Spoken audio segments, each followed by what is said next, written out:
With a GDP just over $2 billion, most people don't think of Liberia as a seafaring nation, let alone a shipping juggernaut. Yet that's precisely what it is in technical terms. More than 4,400 vessels, or 12% of global shipping, are registered in the small West African nation, which officially makes Liberia's merchant fleet the second largest in the world. And they transport everything from container cargoes to cruise ship passengers, along with much of the oil imported by the United States and China. The truth in this equation is that all flags are not alike, and the secret to Liberia's shipping industry lies in its banner, which grants ship owners a cheap and lightly regulated place to call home. I'm your host Shirvan and welcome to Caspian Report. About 90% of the world's commodities and goods are transported by sea. The shipping industry has seen enormous technological changes resulting in supplementary regulations. Current international law stipulates that any maritime vessel carrying paying passengers or cargo must be registered to a country. About 40% of the world's seagoing fleet by deadweight tonnage belongs either to Panama, Liberia, or the Marshall Islands. It's not that these nations are industrial powerhouses or offer exceptional services. Instead, they provide sophisticated ways to avoid taxes and regulations, a practice known as the flag of convenience. You see, ship owners must comply with a long list of legal codes, such as regulations on labor, taxation, environment, safety, etc. The terms of the rules depend entirely on the country to which the vessel belongs to. That flag state is then obligated to inspect the ship and issue licenses to the vessel, its crew, and equipment. Even when the ship comes under Admiralty law, which is how private maritime disputes are resolved, the laws of the flag state remain in force. With so many principles, it is reasonable to assume that shipping companies register vessels in their home countries. But that's not how global shipping works, at least not anymore. Starting in the 1920s, ship owners began registering their vessels abroad for a reduced fee. This allowed the owner to avoid taxation and labor laws back home. With reduced legal obligations, shipping became even more profitable. Early on in this scheme, the Republic of Liberia stood out as it offered one of the most accessible ways of registration, not requiring any nationality or residency. It was such a success that by the 1960s, when flying the flag of convenience became a common practice, Liberia's merchant fleet ranked as the largest in the world. Unfortunately, in the 1990s and 2000s, the Liberian shipping registry was devastated when the nation fell into two separate civil wars. The government at the time, led by Charles Taylor, used the revenues generated by the shipping registry to pay for a large mercenary army. As Liberia's credibility took a blow, international businesses and ship owners distanced themselves from the violence and switched to the rival Panama registry. By the time hostilities ended in 2003, the registry in Panama had outgrown its Liberian rival by a factor of 2.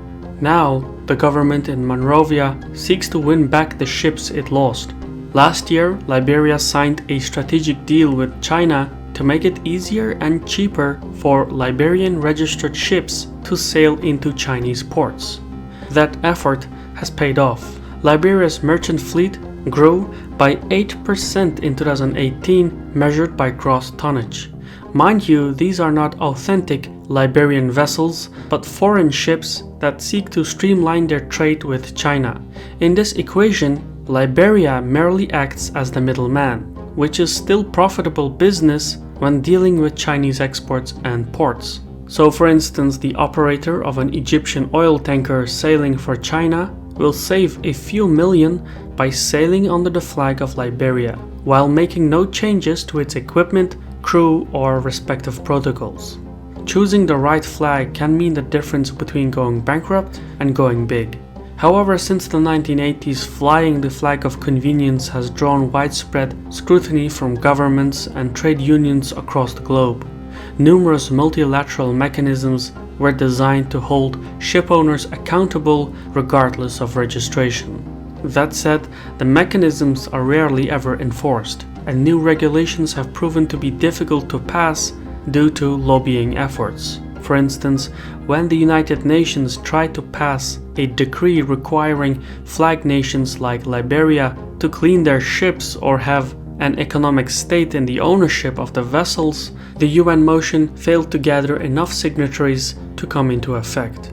Comparable mandates have failed to take hold in recent years. That means flying the flag of convenience and thereby the geoeconomics of Liberia's shipping industry will endure going into the future. With all that said and done, you might be inclined to believe that Liberia is a prosperous nation, but that couldn't be further from the truth. The domestic economy is on the rocks, with inflation hovering at around 25%, forcing many local businesses to close. Simultaneously, corruption is endemic, while food prices have more than doubled since early 2019.